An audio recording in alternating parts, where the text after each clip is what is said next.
At the time, it looked like everything had finally worked out for him. People admired it, envied it even, and I suppose I did too back then.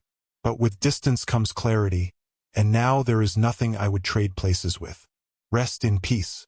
For weeks, Mulholland Drive sat unusually quiet, wrapped in a silence that felt heavier than absence. The canyon had seen celebrations, late-night laughter, and decades of history, but now it held something different, something unresolved, the kind of quiet that follows heartbreak rather than peace. Friends waited, colleagues watched, the industry speculated endlessly, trying to make sense of a loss that did not fit into neat headlines or public explanations.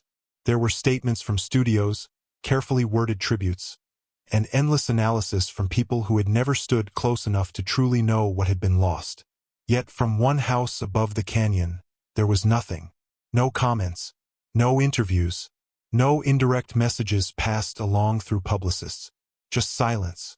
That was never unusual for him. He had never lived on anyone else's clock. Life, to him, had always been one long scene played at his own pace. So when he finally spoke, it happened privately.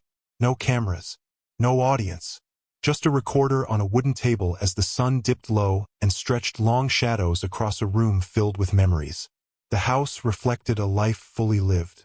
Framed photographs, worn furniture, art collected over decades, and the quiet weight of history hung in the air.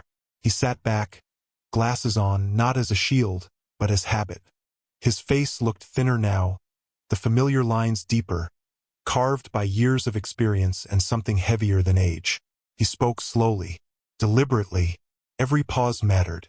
People talk about the work, he said. The films, the legacy, the public version of a man everyone thinks they know. But that was never the whole truth. They never knew the quiet moments, the stillness, the way a room changed when he was thinking deeply. They never heard the real laughter, the kind that came from relief rather than performance. The connection between them had never been about status or celebrity.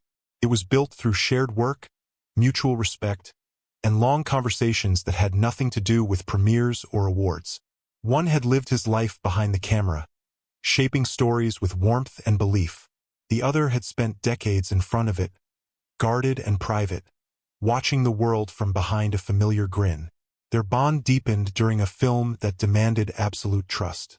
Long days, heavy dialogue, pressure that left no room for pretense.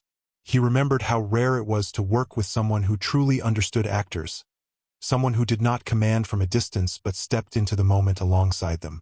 There was no shouting, no control games, just quiet guidance and belief. Between takes, there were moments that stayed longer than the scenes themselves. A hand on a shoulder, a sentence spoken softly, not instructions but understanding. Those moments mattered more than anything the audience ever saw.